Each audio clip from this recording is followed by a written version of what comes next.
Ignoring her protests, he grasped the hilt of his cousin's longsword with both hands, held the corpse down with his foot, and pulled.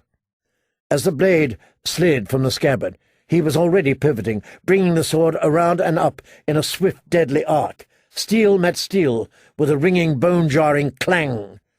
Somehow Brienne had gotten her own blade out in time. Jaime laughed. "Very good, wench." "Give me the sword, Kingslayer." "Oh, I will." He sprang to his feet and drove at her, the long sword alive in his hands.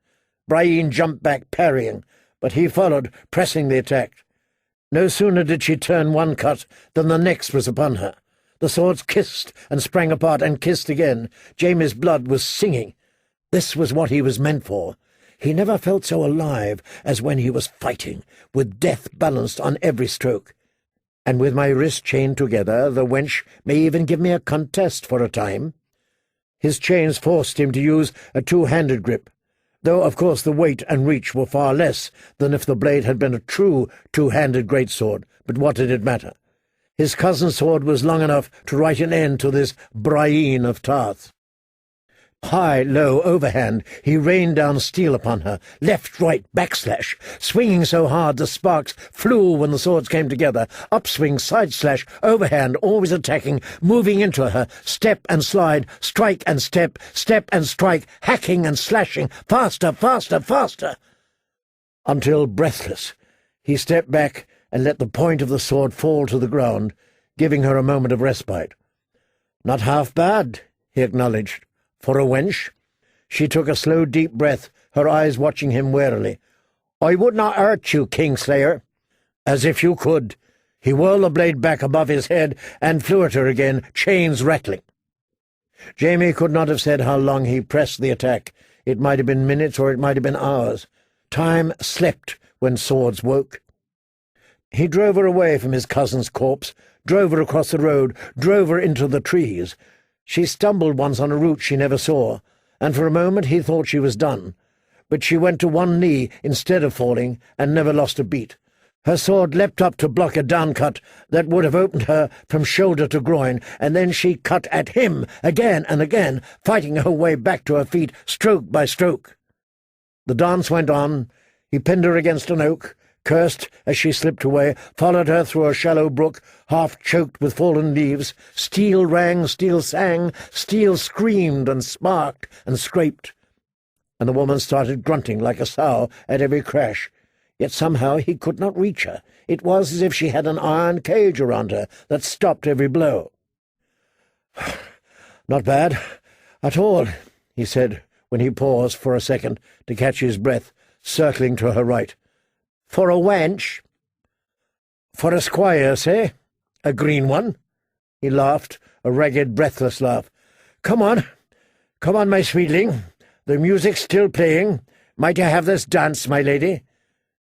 Grunting she came at him, blade whirling, and suddenly it was Jaime struggling to keep steel from skin. One of her slashes raked across his brow, and blood ran down into his right eye. The others take her, and river run as well. His skills had gone to rust and rot in that bloody dungeon, and the chains were no great help either. His eye closed, his shoulders were going numb from the jarring they'd taken, and his wrists ached from the weight of chains, manacles, and sword. His long sword grew heavier with every blow, and Jaime knew he was not swinging it as quickly as he'd done earlier, nor raising it as high. She is stronger than I am. The realization chilled him. Robert had been stronger than him, to be sure, the White Bull, Gerald Hightower as well in his heyday, and Sir Arthur Dane. Amongst the living, great John Umber was stronger, Strongboar of Crackhall most likely, both Cleganes for a certainty. The mountain's strength was like nothing human. It did not matter. With speed and skill, Jaime could beat them all, but this was a woman. A huge cow of a woman, to be sure, but even so, by rights, she should be the one wearing down. Instead, she forced him back into the brook again, shouting, "Yield! Throw down the sword!" A slick stone turned onto Jaime's foot. As he felt himself falling, he twisted the mischance into a diving lunge. His point scraped past her parry and bit into her upper thigh.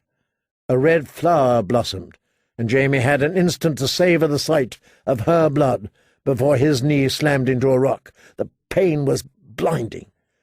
Brienne splashed into him and kicked away his sword. "Yield!" Jaime drove his shoulder into her legs, bringing her down on top of him. They rolled, kicking and punching until finally she was sitting astride him. He managed to jerk her dagger from its sheath, but before he could plunge it into her belly, she caught his wrist and slammed his hands back on a rock so hard he thought she'd wrenched an arm from its socket. Her other hand spread across his face. "Yield!"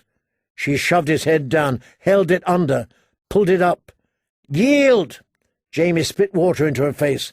A shove, a splash, and he was under again, kicking uselessly, fighting to breathe. Up again. "Yield, or I'll drown you." "And break your oath?" he snarled. "Like me?" She let him go, and he went down with a splash.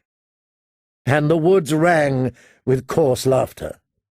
Brienne lurched to her feet. She was all mud and blood below the waist, her clothing askew, her face red. "She looks as if they caught us fucking instead of fighting."